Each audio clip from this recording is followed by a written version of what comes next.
एक देवरानी जेठानी थी। जेठानी के घर में बहुत धन था। देवरानी गरीब थी। देवरानी भगवान गणेश जी की बहुत आराधना करती थी। वो अपनी जेठानी के घर रोज आटा पीसने के लिए जाती थी और जिस कपड़े से आटा छानती थी वो कपड़ा अपने घर लाकर पानी में धोकर अपने पति को घोलकर पिला देती थी।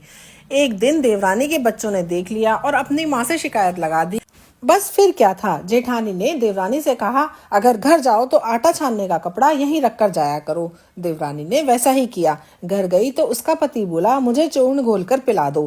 देवरानी बोली, आज जेठानी जी ने आटे का कपड़ा वहीं रख लिया है, इसलिए मेरे पास आपको खिलाने के लिए कुछ भी नहीं है। उस दिन उसके पति ने भूखों मरते गुस्से में आकर उसको लकड़ी से मारा। तकदीर से उस दिन चौथ माता का व्रत था। श्री गणेश जी का स्मरण करती हुई वह भूखी ही सो गई। तभी थोड़ी देर बाद गणेश जी ने आकर कहा, आज तो तिल चौथ है और तू भूखी क्यों सो रही है। तब देवरानी ने सारा वृत्तांत कह सुनाया। तब भगवान बोले, आज मैंने तिल चौथ होने के कारण चूरमा और तिलकुटा बहुत खाया है, इसलिए निमटने का मन है, सो कहाँ जाऊं। तब वह गुस्से में भरकर बोली, जहाँ चाहो वहाँ चले जाओ। गणेश जी ने सारा घर भर दिया। निमटने जाकर बोले, पाटले माई आटले सोई, धड़क बिंदायक जी कहाँ पहुँचे। फिर वह गुस्से से बोली, मेरा लिलाट पड़ा है, पहुँच लो। गणेश जी पहुंचकर चले गए।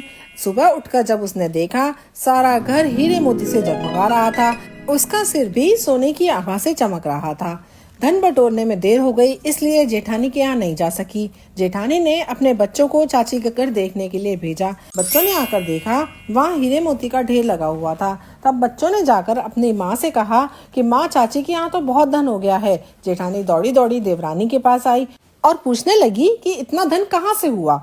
तब भोली भाली देवरानी ने सारी घटना सच सच बता दी। इतना सुनकर जेठानी अपने घर आई और अपने पति से बोली, मुझे लकड़ी ही लकड़ी से मारो। देवर जी ने देवरानी को बहुत मारा, इसलिए उसके यहाँ बहुत धन हो गया। उसका पति बोला, तू धन की भूख से क्यों मार खाती है, लेकिन वह नहीं मानी। बहुत मार खाकर गणेश जी महाराज का स्मरण करके सो गई। गणेश जी महाराज आए और कहने लगे, पाटले मारी ओटले सोई, जबरदस्ती मार खाने वाली धड़क बिंदायक जी कहाँ निमटे। वो तो गणेश जी महाराज के इंतजार में ही बैठी थी। झट से उठकर बोली, मेरा तो बहुत बड़ा मकान है, जहाँ इच्छा है वहाँ चले जाओ।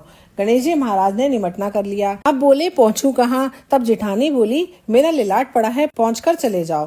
थोड़ी देर में उसने उठकर देखा तो सारा घर सड़ रहा था, बदबू आ रही थी। वो बोली, गणेश जी महाराज, आपने मेरे साथ दुमात की है। देवरानी को तो धन वैभव दिया और मुझे कूड़ा कचरा दिया। इस तरह लालची जेठानी को गणेश जी महाराज ने सबक सिखाया और स्वयं प्रकट होकर जेठानी का आधा धन भी देवरानी को दिलवाया। वो कहते हैं ना, जैसे नियत वैसे बरकत। बोलिए चौथ बिंदायक की जय, गणेश जी महाराज की जय।